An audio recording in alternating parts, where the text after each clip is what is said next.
Hello, everybody, and welcome to Nathan on Shuffle and to my latest episode of New Music Weekly, the show where I give you guys the top 5 prog news items of the week, introduce you guys to some new prog singles, and give you updates on the channel and what's happening here on Nathan on Shuffle. So it's November 22nd, 2025.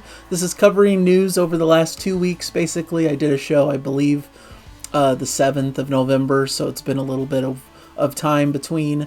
But I think there's some interesting things here, so I wanted to highlight some of the latest news in the prog scene.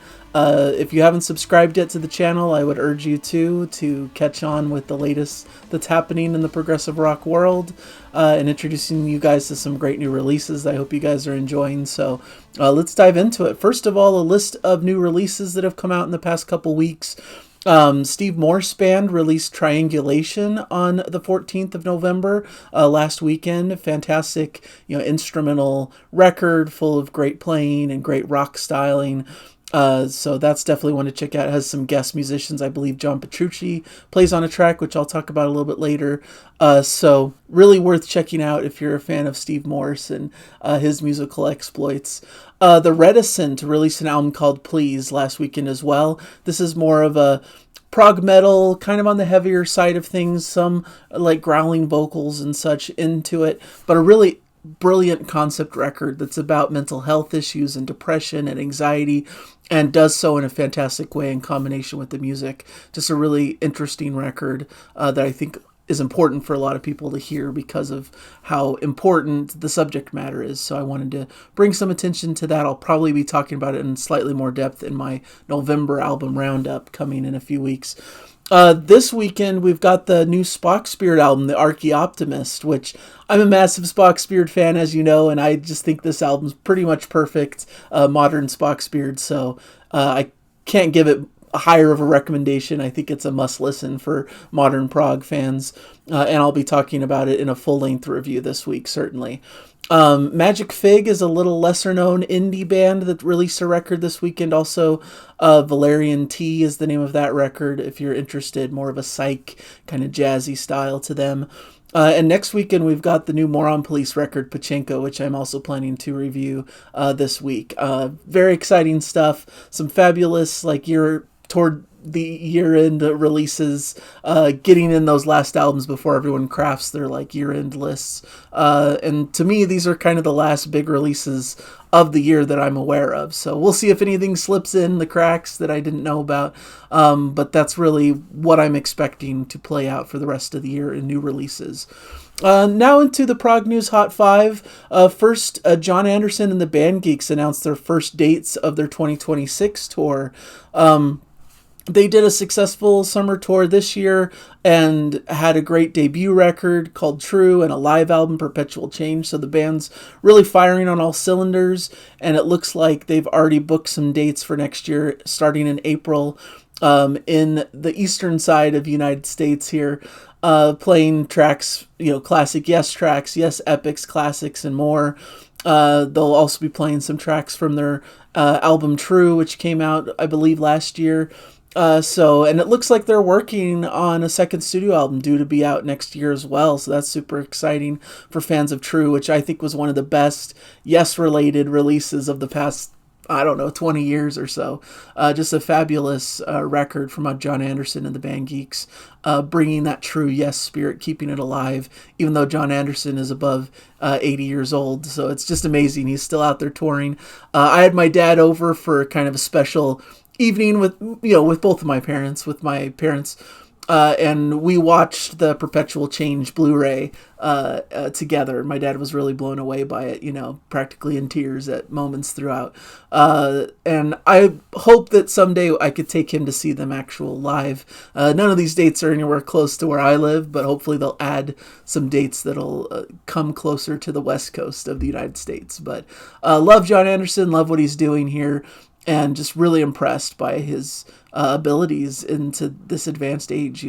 Fabulous vocals still to this day. So a must-see concert if you're in the area. Second, I wanted to mention Pink Floyd sharing a new stereo mix of Shine On You Crazy Diamond. And what's notable about this is it's the first time it's really put together as one giant epic. Of course, on the classic Wish You Were Here record, it's split into two parts from the, starts the record and then ends the record later.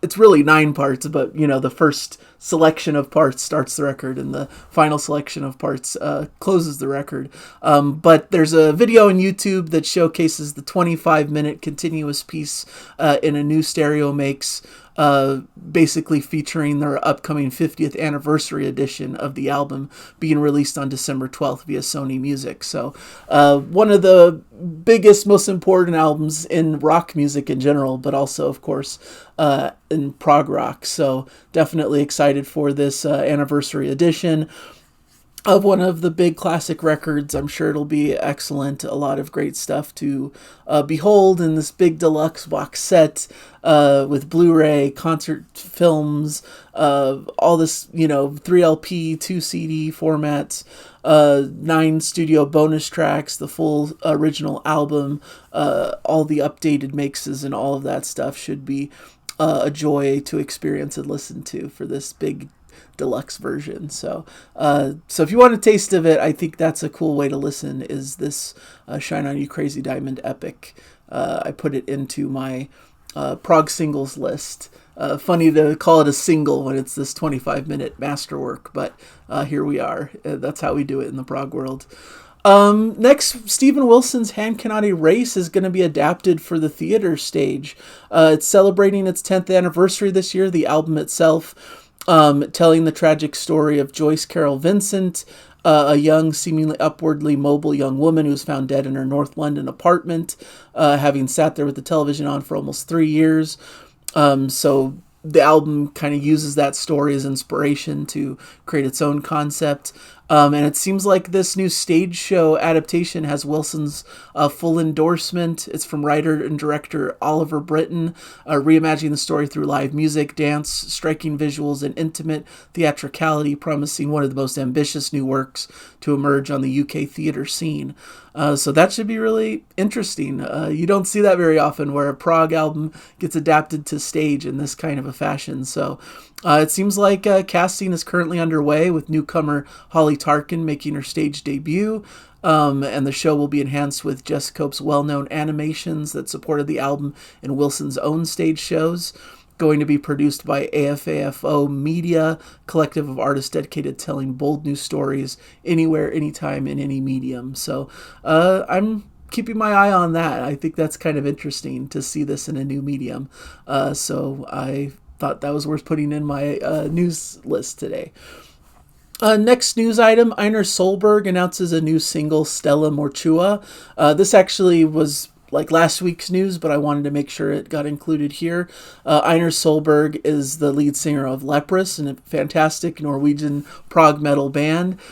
He did a solo record called 16 in 2023, so this is kind of a follow-up single to that record. It looks like he's working on a second solo album, and this is alongside the Norwegian Radio Orchestra, a very bold and dynamic track, very dark and moody and melancholic, but wonderful singing and great orchestration, of course. Einar's joined by drummer Kelly Gudjonsson from Agent Fresco, violinist Chris Baum, alongside newcomers Jed Lingard on bass and Pierre Daniel on guitar. And the track was mixed by Adam Noble and co-produced with David Castillo. So really excellent track. It looks like there's some live dates in support of his upcoming solo album being announced in 2026 here. So that's going to be exciting. Some cool headline dates across Europe. Later, it looks like towards September next year. So should be some fascinating concerts there. He's one of the best vocalists in the modern prog scene. So exciting to see him on stage and working on his craft. Finally, I see that Marillion's Steve Hogarth is announcing a new live album. He shared a live video for his cover of Leonard Cohen's famous Blue Raincoat, which I'm including in the prog singles list. The album is called SPQR, and is going to be released on CD, Blu-ray, and vinyl on January 16th. Recorded at the Sala Sinopoli in Rome on February 2024 with the Italian prog rock band Ranist Ran. Supplying accompaniment on harp, mandolin, harmonium, and tablas through a selection of Marillion classics. such as Easter, Afraid of Sunlight, Estonia, and Cover My Eyes, and cover songs, including a take on the Beatles' All You Need Is Love. So, really interesting project, a cool live album. I really like Marillion, and Steve Hogarth is a very expressive, excellent singer. So definitely a release worth keeping your eye upon. And I did see also kind of related news that Marillion announced some tour dates for the UK for September and early October next year. There's some speculation that this might mean that there's a new Marillion album in the works, maybe to be released later next year, but we'll see. No confirmation on that, I don't believe. But they have been working in the studio, so it makes sense that they may have a new album by the later part of next year. So that should be cool. A lot of cool news in the Marillion camp, and I wanted to make sure to mention that in my list here. Also, I wanted to mention Nick DiVirgilio and his upcoming release, Rewiring Genesis, a tribute to The Lamb Lies Down on Broadway. This was a prior release that came out quite a while ago. Originally released in 2008, but they've kind of spruced it up a bit for this new release, added some different arrangements and horns and things from Abbey Road Studios, added a solo from Steve Hackett himself on the album as well. So it's kind of spruced up for a new re-release here to celebrate the 50th anniversary of The Lamb Lies Down on Broadway. So Counting Out Time was the recent single that Nick DiVirgilio released for this. And the album itself is due out on November 28th. So that should be something to look forward to if you want to hear Nick DiVirgilio's take on the album and his collaborator Mark Hornsby also. So they're working in tandem to put this out. I also wanted to mention briefly that I went to the latest Steve Hackett show that played here in LA. I believe they played 2 nights in LA. I took my dad to see Steve Hackett. And Nick DiVirgilio was playing drums. He's doing that on this short U.S. stint because Craig Blundell, who usually plays drums, is playing a lot with Steven Wilson, so he's unavailable. Sounds like Steve Hackett's band is bringing in a new drummer for their upcoming tour. So Nick DiVirgilio isn't a permanent member. He's just kind of touring for the time being, filling in, but playing excellently. This is just fabulous. They play a set of solo material from Steve Hackett and then move into, The Lamb Lies Down on Broadway highlights, 9 tracks from the album and then some other Genesis classics. So fantastic show. It was really fun. The musicians are just so dialed in. It just sounds pristine and perfect. And my dad really enjoyed the show, so that was an exciting experience I wanted to share briefly. I'm not sure I'm going to do a full video about that, so I thought, why not mention it here in this episode? So that leads us to the singles list, which I've mentioned Einar Solberg's Stella Mortua with the Norwegian Radio Orchestra, Steve Morse and the track Triangulation, which features John Petrucci playing some guitar work there, so definitely check that out. Dream Theater has a new live track of Night Terror, which has recently been nominated for a Grammy, which is exciting, from their upcoming live release, so I wanted to mention that. Their new live album comes out November 28th via Inside Out, live in Paris. And we've also got Evergrey has a new track called Oxygen. This should be a really exciting track to check out as well. They're kind of a prog metal style band. They're going on a European tour with Catatonia. So this is kind of a new track to get into the band and get excited about their upcoming dates here.